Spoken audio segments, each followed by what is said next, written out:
All right, everyone. My name is Pascal Borel, and I speak to you from the Swiss mountains.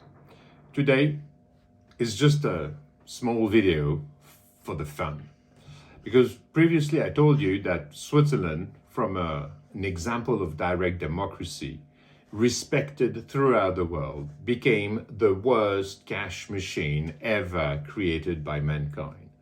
And I just want to illustrate my wording through a communication that I had with the state authorities.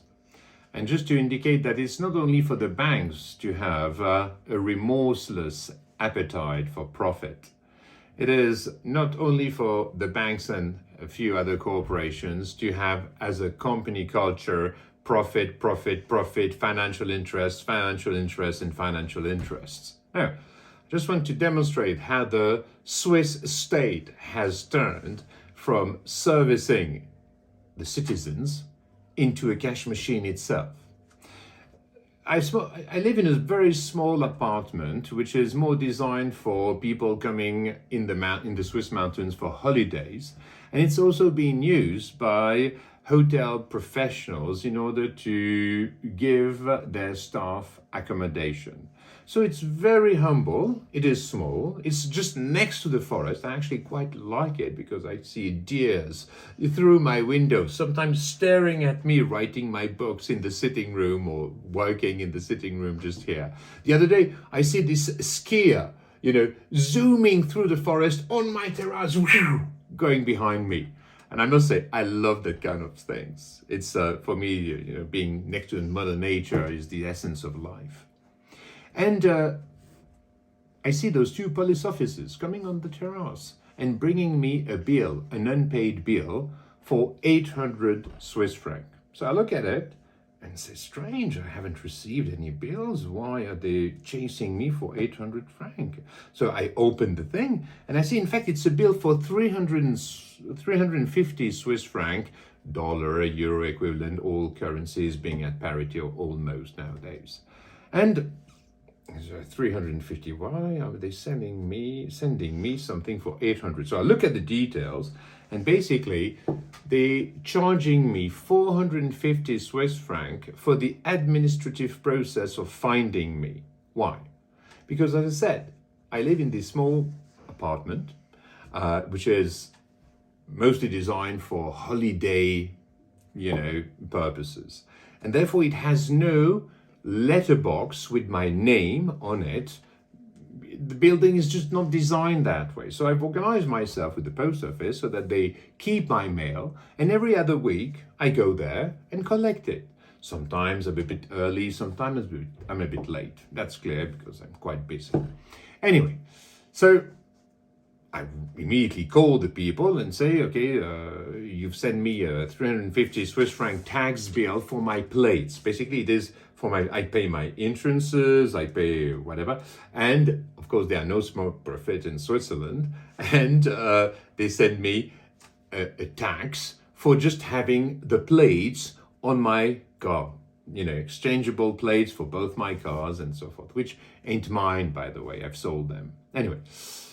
Thing is, I call them and say, it's not normal. I mean, you haven't found me, but whatever. I'm just going to read you the text I've sent them because I'm pretty certain you're going to have a good laugh. Dear Madam, dear Sir, thank you for your email below and for the time you allocated me. As indicated in my previous letter, I'm totally transparent and reachable at all times. The Swiss authorities and the public services of which I think you were part of, have my physical address and electronic contact details at all times. So you have all the latitude to join me before starting a standardized process that transforms public service into a business whose goal is to make money on the back of citizens. Dabbling the tax bill, in fact, more than dabbling, if I may say, hiding behind the fact that you have not been able to reach me is not worthy of Swiss public service and is either a gross incompetence, a total lack of communication between your different departments, or a bad will motivated by the desire to make public service a cash machine. You are lucky to send 400,000 invoices per year. Yeah, because the lady that was answering me complained about the fact that they're sending 400,000 invoices per year and therefore cannot look at each of them. And I say, you are lucky to send 400,000 invoices per year. Many private companies would like to be able to do the same. If you know that one of your clients has not received your tax invoice because you got it back by return mail, it is up to you to find his address. If necessary, call your colleagues of the next door department to find it. Phones, emails, textos, and so many other ways of communicating between us exist, some for decades.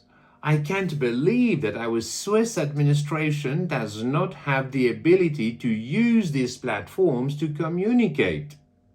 This would also help to replace paper mail services that are known to be harmful to our environment. Just saying. In my humble opinion, and with all due respect, the problem is the following. You're unable to get out of your process to ensure a quality of service worthy of Switzerland. You will probably agree that it is not necessary to have won the Nobel Prize in physics to find an address and reach one of your constituents, even though your colleagues in the next door department have all the information to do well. The worst thing is that the process is king. No one is ever responsible, and it is impossible for the victim, in inverted comma, of the process to speak with someone in charge, to be treated with respect and decency. No one is ever responsible. Everyone only takes care of the chain link she is in charge of.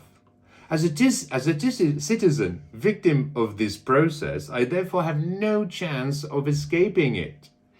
The splitting of tasks allows the individuals involved to never bear responsibility for the legal violence they put in place and for which they are collectively responsible.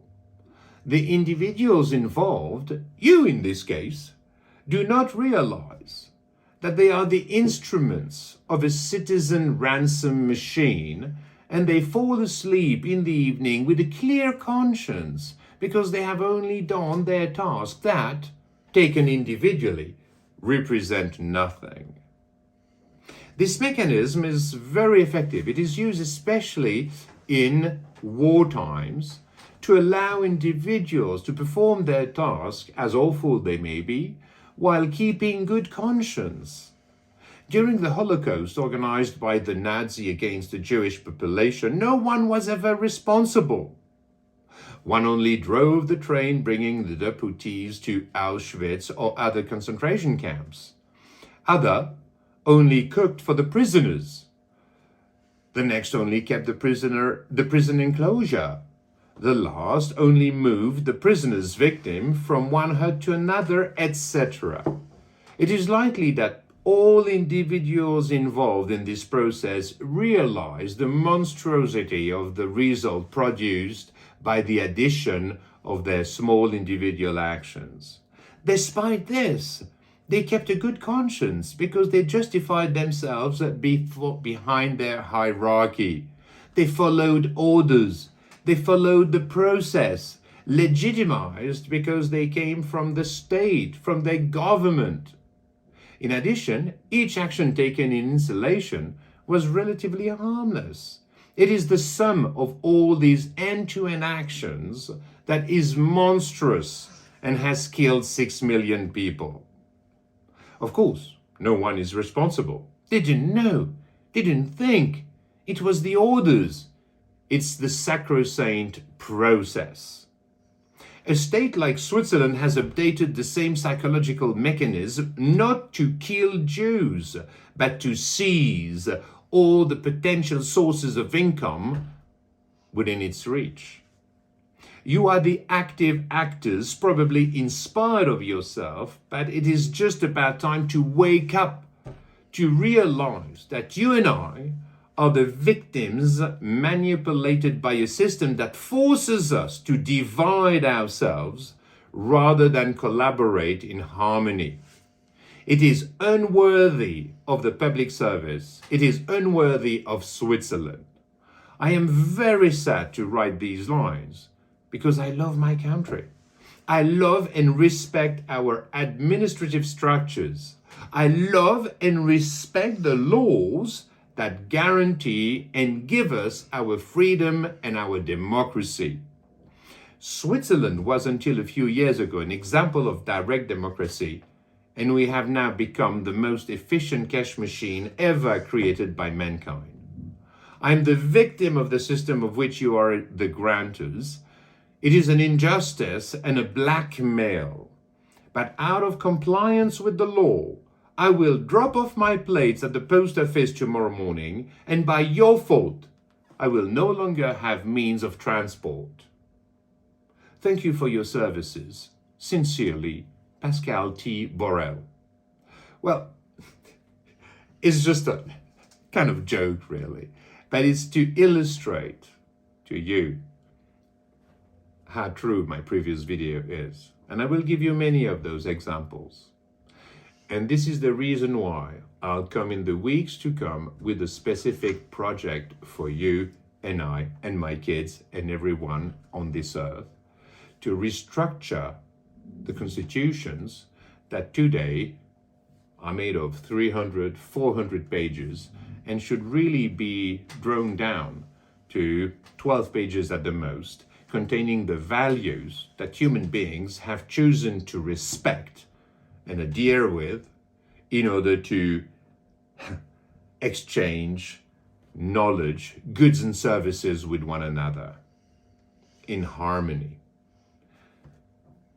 And voila, it's just, a bit of a joke for this evening. And I like it. May peace be with you. Peace out.